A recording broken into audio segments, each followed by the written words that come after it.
Hello viewers, நம்ம இப்போ என்ன பார்க்க போகிறோம்னா ஒரு வேர்டில் எப்படி வார்த்தைகளை மாற்றுறது, கேப்ஸாக ஸ்மாலாக சென்டென்ஸ் கேட்டால் எப்படி மாற்றுறதுன்னு பார்க்குறோம். அது ஃபஸ்ட் நீங்கள் வந்து எம்எஸ் வேர்டை ஓப்பன் பண்ணிக்கணும். எம்எஸ் வேர்டை எப்படி ஓப்பன் பண்ணால் ஸ்டார்ட்டில் போய் வேர்டு எம்எஸ் வேர்டு இருக்கும், அதில் ஓப்பன் பண்ணி நீங்கள் ஓப்பன் பண்ணுங்க.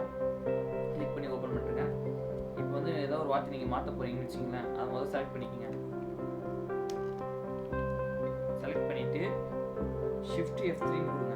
ஷிஃப்ட் F3 கொடுத்தீங்கன்னா ஸ்மால் ஆகும். ஷிஃப்ட் F3 கொடுத்தா சென்டென்ஸ் கேஸில் மாறும். ஷிஃப்ட் F3 கொடுத்தா ஃபுல்லாகவே கேப்ஸாக மாறிடும். இப்போ வந்து ஒரே ஒரு லைன் தான் இருக்குது, அதனால் உங்களுக்கு சின்னதாக தெரியும். இது ஒரு நிறைய நீங்கள் டாக்குமெண்ட்ஸ் கீப் பண்ணும்போது இது ரொம்ப யூஸ்ஃபுல்லாக இருக்கும். இந்த ஷார்ட்கட் கீ எப்படின்னா மொத்தத்தையும் செலக்ட் எதை மாற்றணுமோ அதை மட்டும் செலக்ட் பண்ணிக்கங்க. எனக்கு இது வந்து இப்போ கேப்ஸாக மாறணும், ஸ்மாலாக மாறணும், சென்டென்ஸ் கேஸில் மாறணும் அப்படின்னா இது யூஸ் பண்ணிக்கலாம். ஷிஃப்ட் F3 வச்சு யூஸ் பண்ணிக்கலாம்.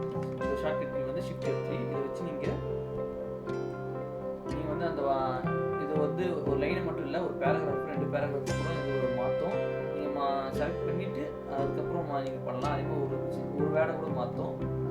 இது வந்து உங்களுக்கு ரொம்ப யூஸ்ஃபுல்லாக இருக்கும். இந்த ஷார்ட்கட் கீ யூஸ்ஃபுல்லாக ஷேர் பண்ணுங்கள், லைக் பண்ணுங்கள்.